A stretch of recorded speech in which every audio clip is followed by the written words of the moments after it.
everyone. I just want to hop on here real quick and talk about technology issues that you might be having right now and how that can be predicted and or explained, more likely predicted by astrology, so that you can understand basically why I do what I do. Otherwise, you have no idea what I'm doing. First, I want to tell you I'm Shana, and I am, my website is Shana at Alia, so ShanaEtalia.com. There's some astrology stuff up there. I'm building that up. You can book an appointment with me up there. I am doing a promo on my resin intentional jewelry, which basically just means that the stuff that I use in it is chosen for a specific purpose. So I'm having a special on that. You can't actually find that on my website, so just DM me or email me because it's only for social media people. And also, I'm considering doing BOGO birth chart sessions so that people can give other people the chance to see what this thing is all about. Because I had no idea before I was basically introduced to it. So real quick, just because I see this popping up a lot, I want to talk about Mercury retrograde. If you're not at all interested in, hi Sarah, if you're not at all interested really in astrology, then you might not know this, but all the people who know something about astrology get real freaked out about Mercury retrograde. And because our, at least in the United States, we're all kind of caught up in technology, it really has a bigger impact on us than I think even it did back in ancient times. So when Mercury is in retrograde, it's pretty well known that weird technology things can happen and or miscommunication, and not necessarily even by words. It can be that way, but even like missed emails or glitches that you can't explain on your phone, for example, or your internet keeps cutting out at work when it never had any problems before. And I want to talk a little bit about why these things happen and why they're not horrible things, although they are pretty annoying sometimes. So when Mercury goes into retrograde, wherever it is going into retrograde, like whichever zodiac sign, is going to flavor the purpose of the retrograde or the way that it plays out. And when I say zodiac sign, I mean one of the 12 constellation-based energies that people talk about when they talk about astrology, like Libra or Scorpio or Sagittarius. Those are zodiac signs. Each one has like a different set of characteristics. And right now, Mercury is going retrograde in Libra. And what that can play out as is the universe giving us an opportunity to go back and revisit things that either are not harmonious in our lives, because Libra is just obsessed with harmony. So the things that are not harmonious, so don't be surprised if this shows up when you're trying to communicate with another person and not just when you're on the computer working, you get glitches. I would guess that they probably would happen the most even when you're trying to communicate with someone else, because Libra is just universally known for having basically two sides, two people. And so when that happens, I feel like we're getting an opportunity to reevaluate the way that we communicate with other people. And that could be, if our phone's messing up, maybe that's an early warning sign that we need an upgrade, or maybe we need to choose a different way of communicating with a certain individual. Maybe email's better, that kind of thing. So when retrograde periods occur, they don't occur to annoy us. They occur to give us this spark or this reminder to go back and revisit whatever is being highlighted. So right now, I've heard this from a lot of my clients, a lot of the glitches that are happening when they are collaborating with someone else, when they are trying to do work with someone else, like in meetings. I just finished with a client who her internet has been perfect for like an entire year. And then I think it was last Monday, things just went to hell. And she could not get her internet to work. Every time she went in a meeting, it would cut out. And as much as I would like to say that that is just a fluke incident, I have now seen and heard, especially based on like my own clients and things that I've been observing, that these things do happen actually more often when there is a retrograde. So it's pretty fascinating. I honestly don't know why, but I do know that instead of being just completely annoyed, which you are allowed to be completely annoyed, so we want to honor that feeling, right? But we want to also take away with that feeling the lesson that is here for us, because I have noticed that when we start honoring even the discomfort that the universe sort of schedules for us, right? If you think about it in that kind of way, then we usually end up preventing a problem that is going to happen if we keep doing things the exact same way in the future. So, I just coached the person with the internet issues to really think about the service provider, because the service provider actually was really hard to get a hold of and talk to. And since it's an essential part of her communication, it was pretty clear to me that in order to have like a harmonious relationship with her work at home job and the people in it, she might need to switch to another provider who is more responsive. And instead of waiting until the week where this is like the most important thing she has to do, it just happened to happen now to give her an opportunity to rethink. So anything retrograde is a redo, rethink, revisit, rewind, evaluate, all the things, all the re's. They're all the re's. And so it's giving her an opportunity to revisit that. It doesn't mean she has to make that change today. Normally, it's not even great to make huge changes during a retrograde. But what it is an indicator. And I feel like a lot of times like a warning sign that, maybe not warning, that's pretty dramatic, but it can kind of feel like that. Just a heads up from the universe saying, hey, dude, your internet provider sucks. It's going to glitch out now because we have the energy charge for that, and we're going to save you a lot of heartache down the road. Same thing with your phone company.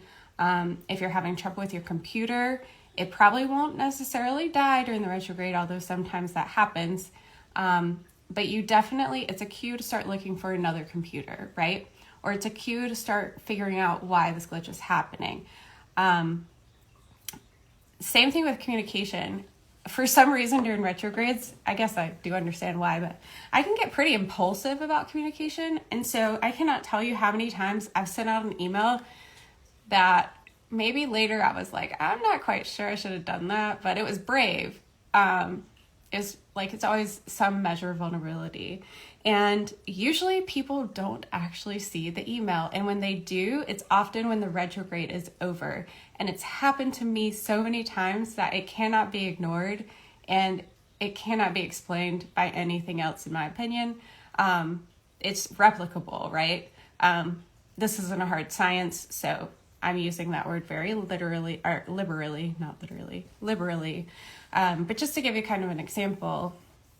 So again, especially if it has to do with the way you're communicating and relationships with other people, or even your relationship with your technology, anything that is out of harmony will very likely pop up during a Mercury retrograde in Libra. The other thing that will pop up, Libra is an air sign, and air in astrology means like the thought realm, all the things that you can see that are happening, especially, but it's the cognitive, like the cognition. It's not necessarily the subconscious. That's actually somewhere else sometimes. In Libra, it can be also back, but we're just going to talk about the like stuff that you're thinking, like the cognitive functioning. It's very likely that even thought-wise, it may be hard for you to get your words out about something. That's really normal with Mercury retrograde. It doesn't matter where it is because it's communication. Your brain literally kind of backtracks and spends some time not moving forward, and that is reflective in your speech. I notice that I usually have a harder time finding words, and I don't really anticipate these things in a way that I'm like looking forward to seeing what happens. I'm sort of like a side seat observer, and I always have like this person in my head who's like, I don't believe any of this shit, you got to show it to me. And so at least it keeps me a little bit objective, right? Anyway, so Mercury in Libra, Libra represents the thoughts. And so what might be happening is you might, like if there is some sort of communication issue and you have extra time to think, or if you just did something impulsively and you kind of wish it hadn't gone through, right? You are now getting the opportunity to rethink what just happened and how it affects you and the other person or thing or pet or plant even involved, the other involved party. And so it's a really, if you know how to look for it, it can be a really beautiful energy to take advantage of, especially with Libra. But if you're having issues in a relationship, because Libra is ruled by Venus and Venus represents relationships, if you're not careful and you don't stop when these things are happening, then you're going to find yourself plowing through in probably a hazardous way. And I'm saying that specifically for this particular moment in time because of where other planets are placed. Because right now, we're dealing with the retrograde energy in Libra, which is like, okay, so this isn't pretty and harmonious, and like, you might want to go back and think about this. We're dealing with that, but we're also dealing with Jupiter in Aries. And so without going too deep into that, Jupiter is basically the planet of expansion and like big everything. And it is wonderful if you want to grow something, but it can also overindulge. Everything has an excess and a restrictive quality or place that it can be. And Jupiter's known for its excess. When it is in Aries, Aries is the zodiac sign. It's a young zodiac sign, so it's a very impulsive sign most of the time. It's really good for like getting your shit started though. It's an amazing energy. But it does tend to be impulsive and it is fiery. And so what you're dealing with is this tension between, I'm thinking about all of these things, but I really want to do something about it now that's super big. And so you just have to take a deep breath, try not to do anything without 24 to 48 hours before thinking about it, especially if it feels big, which usually things that feel big are easy to be impulsive about. So no shame if you are. But it might be wise to stop and take a minute and think about why it is big. And will it be big in 2 weeks when Mercury retrograde is over? Will it be, is it really something that I need to act on right now? Or can I wait a little while and just make sure that my judgment's not being clouded? So that's a little bit about what's happening right now. I have my friends with me, and I don't know why I want to show you these, but I do. Rose Quartz is this little person. And she's known for, she's actually Venusian. That might be why she's popping up. It's for your, like, helping your heart chakra. Really, it's got a vibration of unconditional love, unconditional positive regard. It's very healing across all subjects, people, everything. Rose quartz is one of the superpower stones, in my opinion. And then I also have this guy, and here's Mercury retrograde for you. Although I use it all the time and say the word all the time, I can't tell you what it is right now. There's some Mercury retrograde in Libra for you, because I am basically mostly a Libra. Like, all my energy's in Libra. Most of my energy's in Libra. Most of my planets are there. And, like, I can't remember what this is called. So I'm not surprised, because it's really, my thoughts. My thoughts are slowing down and getting jumbled. But this person, it's selenite. Yes. Okay, so selenite, just so you know, has really, really strong cleansing powers. It's a soft one, a soft stone. So because I do resin art, I cover mine in resin so that if I drop it, because I'm super clumsy, because I have a lot of Libra energy and I'm always thinking about several different things, and I walk into things and drop things. If it's not choreographed, I'm probably going to bump into it, knock it over, or drop it. It's even hard to like walk in a straight line unless it's choreographed.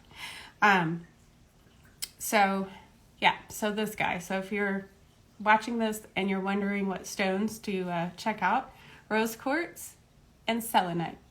And this one is super inexpensive because it's so soft and it can break easily, but you can email me and it's pretty inexpensive for me to like coat your own selenite if you send it to me, or I can buy some and whatever, we can work it out. Yeah. Also, go online. I just updated my prices. They are significantly more easy to digest because I realized that the new narrative that is forming, whether or not it's accurate, whether or not it's true, I'm not going there, is that there may be something happening where we have this concept that our income is not as expansive as we want it to be. Yes, I'm very politically trying to state this. And so I decided to shorten my sessions so that I don't give away too much of my energy and make the price for them lower. I am also thinking about doing a promo of buy one and give one so that you can have one and your friend can have one for the same price, but only for a little while, because I see with my clients, they get really excited once they have their session, but because it's really hard to understand exactly what it is if you aren't there, or if you've never had one, then when they tell their friends about it, they're not always like, okay, yeah, let me do this. Let me spend like, what was my other, $73 was my price before. $73 to do this thing. It's just, once I become a big name and stuff, then it'll be different. But right now, and even then, I'll probably still want for people to check it out for a low price, knowing me. Anyway, let me know. If you're on right now, I'll give you like a couple of seconds if you want to like ask me any questions. I'll give you a couple of minutes. And if not, then I'll hop off. I guess I should talk about stuff while I'm looking. Sarah, I miss your face though. I'm glad that you're on. Yeah. Okay, looks like nobody really has any questions. If you do end up having questions, just email me, info@shana@alia.com. If you happen to have my number, you can text me. It changed in the spring, so if I'm not texting back, it's probably because you don't have my new number. You can DM me for it if you're my friend. All right. You guys slow down, revisit, revise, and enjoy your life. Bye.